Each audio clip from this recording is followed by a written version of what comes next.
নমস্কাৰ, মই আজি কাৰিপাত্তা ফিছ কাৰি কাবাব কেনেকৈ বনাই দেখুৱাম। কাৰিপাত্তা ফিছ কাবাব কাৰি বনাবলৈ হ'লে আপোনালোকক লাগিব এয়া কাৰিপাত্তা মই দিছোঁ,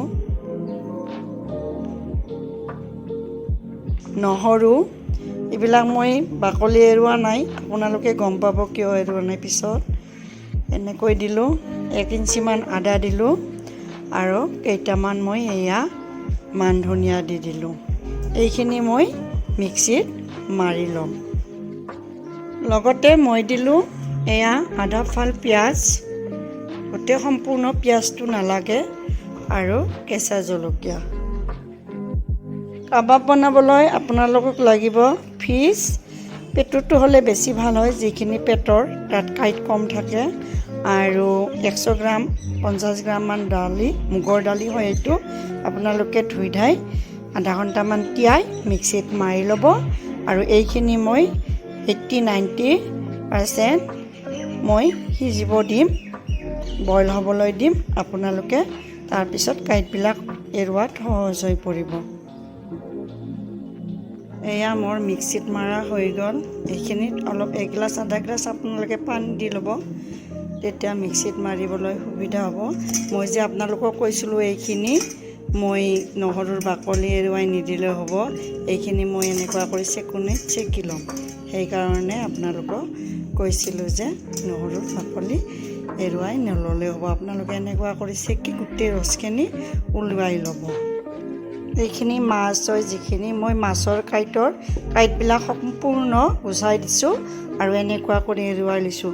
আপোনালোকে চাব যেন এডালো কাঁইট নাথাকে, নহ'লে বনোৱাৰ পিছত অসুবিধা হৈ যাব কাৰোবাৰ ডিঙিত লাগিলে। একদম ওচৰত লৈ আপোনালোকে ভালকৈ কাঁইটবিলাক এৰুৱাই ল'ব। মই এতিয়া কাবাব বনাম, আপোনালোকে চাই যাব। এইবিলাক মই মাছখিনি দি লৈছোঁ, আপোনালোকে প্ৰয়োজন অনুসৰি ল'ব যিখিনি লাগে। আৰু মই ইয়াৰ মাজতে এই মাছৰ আৰু কেইটামান ৰেচিপি আপোনালোকক দেখুৱাম, ভিডিঅ'ৰ শেষলৈকে চাই যাব আপোনালোকে। আৰু মই ইয়াতে মুগৰ দালখিনি এইখিনি দি দিছোঁ, যিখিনি মই মিক্সিত মাৰি লৈছিলোঁ। এইখিনি মই দি দিম ইয়াতে কাবাব বনাবলৈ। ইয়াৰ আগতে মই কাবাবৰ ৰেচিপি দিছোঁ কাটলেটবোৰৰ, আপোনালোকে চাব, সেইবোৰ গম পাব কেনেকৈ দিছিলোঁ মই। এয়া মই পিঁয়াজ দিলোঁ, এয়া মই চপ কৰি লোৱা আদা দিছোঁ, এয়া জলকীয়া দিছোঁ, কেঁচা জলকীয়া, আৰু মই মান ধনিয়া দিছোঁ অকণমান, নিমখ সোৱাদ অনুসৰি আপোনালোকে যিখিনি বনাব খোজে। আকৌ মই ইয়াতে জিৰাৰ গুড়ি আৰু এইখিনি ধনিয়াৰ গুড়ি এচামুচৰ অলপ দি দিছোঁ, আৰু হালধি মই প্ৰয়োজন অনুসৰি দি দিছোঁ, যিখিনি আপোনালোকক লাগিব। এইখিনি কাৰিপাত্তা মই ৰসখিনি উলিয়াই লৈছোঁ, এইখন চেকনিত চেকি আপোনালোকে উলিয়াই ল'ব। আৰু এইপিনে মই এইখিনি কাবাবৰ কাৰণে ৰেডি কৰি লৈছোঁ। এতিয়া কাবাবৰ চেপ দি বনাবলৈ যাম। আহক বনাবলৈ ষ্টাৰ্ট কৰোঁ। এইখিনি মোৰ যিখিনি মানে তেল সেইখিনি গৰম হৈ গৈছে। এতিয়া মই চিমত দি ল'ম, কাৰণ কাটলেটবিলাক জ্বলি যাব পাৰে, সেইকাৰণে মই এতিয়া কাটলেটবিলাক দি ল'ম। এয়া কাটলেটবোৰ দিছোঁ মই, এপিঠি হৈ গ'ল। এতিয়া মই নেক্সট পিঠি দি দিছোঁ ওলটাই। এনেকুৱা কৰি আপোনালোকে কাটলেটখিনি কমপ্লিট তেনেকুৱা কৰি ভাজি থাকিব, অলপ ৰঙচুৱা হোৱালৈকে ভাজি আপুনি এইখিনি নমাই থৈ দিব। এইবোৰ ভাজি থাকোঁতে মোৰ এইখিনিত স্পেচ ওলাইছে, মই তাতে আকৌ কাটলেটবোৰ দি ল'ম। আপোনালোকে দিয়াৰ সময়ত চাব হাতত যেন তেল ছিটিকি নপৰে। কাটলেটবোৰ ভাজি থাকোঁতে মই জুইটো চিমৰ পৰা দি লৈছোঁ, হাই ফ্লেমত আপোনালোকেও দি ল'ব, আৰু কাটলেটবোৰ ভাজি নমাই থৈ দিব। এয়া মোৰ এইখিনি হ'বৰে হৈছে। এতিয়া মই এইখিনি নমাই দিম। এয়া কাবাববোৰ মোৰ ব্ৰাউন কালাৰ হৈ গ'ল। এতিয়া মই সকলোখিনি নমাই দিম। বহুতে ইয়াক কাবাব বুলিও কয়, কিছুমানে কাটলেট বুলিও কয়। এয়া কাবাববিলাক মই সম্পূৰ্ণ এতিয়া নমাই দিম। এই কাবাব ফিছ কাবাব আপোনালোকে ডেকা বুঢ়া সৰু ল'ৰা ছোৱালী সকলোৱে খাব পাৰিব। বৰ্তমান যুগত যিটো এতিয়া অনলাইন ক্লাছ হৈ থাকে, চকুৰ বহুত প্ৰব্লেম হয়, গতিকে মাছবোৰ খাবলৈ বহুত দৰকাৰী। মাছ খাবলৈ হ'লে ল'ৰা ছোৱালীয়ে ভাল নাপায়, বহুত কাঁইট ডিঙিত লাগিব। আপোনালোকে এনেকৈ বনাই খুৱাব বা ফ্ৰিজত ৰেডি কৰি থৈ দিব, যেতিয়া ইচ্ছা তেতিয়া আপোনালোকে যেনেকুৱা আইটেম বনাব খোজে বনাব পাৰিব। এইবোৰ বুঢ়া বাচ্চা সকলোৱে এন্ধাৰতো খাব পাৰিব, ইয়াতে কোনো কাঁইট নাই, চকুৰ কাৰণে ভাল। আপোনালোকে এনেকুৱা কৰি বনাই খাব। কাৰিপাত্তা কাৰি বনাবলৈ হ'লে মই কেৰাহীটো গৰম হ'বলৈ দিছোঁ আৰু মই কাবাববোৰ যিবোৰ তেলেৰে ভাজিছোঁ সেই তেলৰে অকণমান দি দিছোঁ। কাৰিপাত্তা বনাবলৈ আপোনালোকক বেছি তেল নালাগে। এয়া তেলবিলাক গৰম হৈ গৈছে, ইয়াতে মই অকণমান জিৰা দিছোঁ ফোৰণৰ কাৰণে, আপোনালোকে দি ল'ব পাৰিব।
ফোৰণত অকণমান জিৰা দিছোঁ আৰু এয়া পিঁয়াজ দিছোঁ, মই ফ্ৰাই কৰি লৈছোঁ।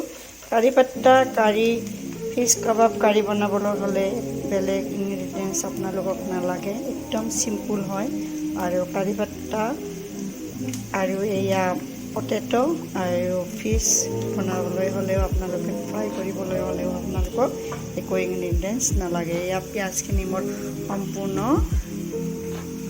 ব্ৰাউন হ'বলৈ দিয়া নাই, মই জুইটো চিম কৰি দিছোঁ আৰু ইয়াতে মই এতিয়া কাৰিপাত্তাবিলাক দি দিম। এয়া কাৰিপাত্তাখিনি দি দিছোঁ। কাৰিপাত্তাখিনি কিছু সময় ফ্ৰাই হোৱাৰ পিছত মই ইয়াতে মাছখিনি দি দিম। কাৰিপাত্তা দিয়াৰ পিছত মই ইয়াত অকণমান হালধি আৰু নিমখ এড কৰি দিছোঁ। অকণমান বেছি নালাগে, আপোনালোকে প্ৰয়োজন অনুসৰি দিব, যিখিনি আপোনালোকৰ দৰকাৰ। আৰু অকণমান আপোনালোকে নিমখ এড কৰি দিব। আপোনালোকে দেখিছে, বেছি নালাগে, সামান্য নিমখ দিব, যিখিনি দৰকাৰ হয় আপোনালোকক সেইখিনি দি ল'ব।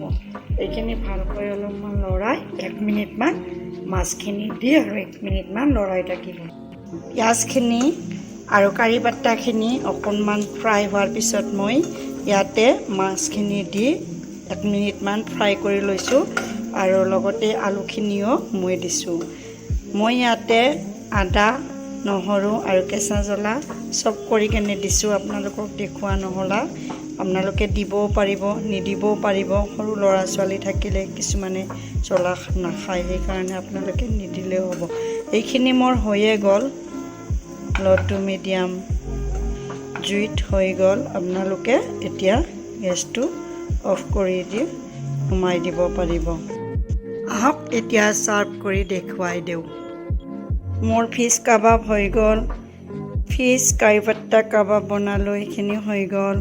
লগতে মই ফিছখিনি যিখিনি কাইট এৰুৱাই থৈছিলোঁ আলু আৰু কাৰি পাত্তাৰ লগত ফ্ৰাই কৰিলোঁ। এয়া পনীৰ বনালোঁ। আপোনালোকে কাৰি পাত্তা এনেকৈ বনাব, খাব আৰু কেনেকুৱা পালে কমেণ্ট কৰি জনাব। এইবিলাক পেটৰ কাৰণে খুবেই ভাল, আপোনালোকে এনেকুৱাকৈ বনাব, খাব, খুবেই ভাল। আৰু এয়া কাবাব আপোনালোকে অকণমান চচ লগাই ল'ৰা ছোৱালীক যেতিয়া অনলাইন ক্লাছৰ ব্ৰেক হ'ব তেতিয়া খাবলৈ দিব। বহুত টেষ্টি পাব সিহঁতে, বহুতেই টেষ্টি পাব। আপোনালোকে প্লিজ ছাবস্ক্ৰাইব কৰিব, শ্বেয়াৰ কৰিব আৰু বেল আইকনটো লগতে দবাই দিব। মোৰ ন'টিফিকেশ্যনবিলাক পাই থাকিব। Thank U.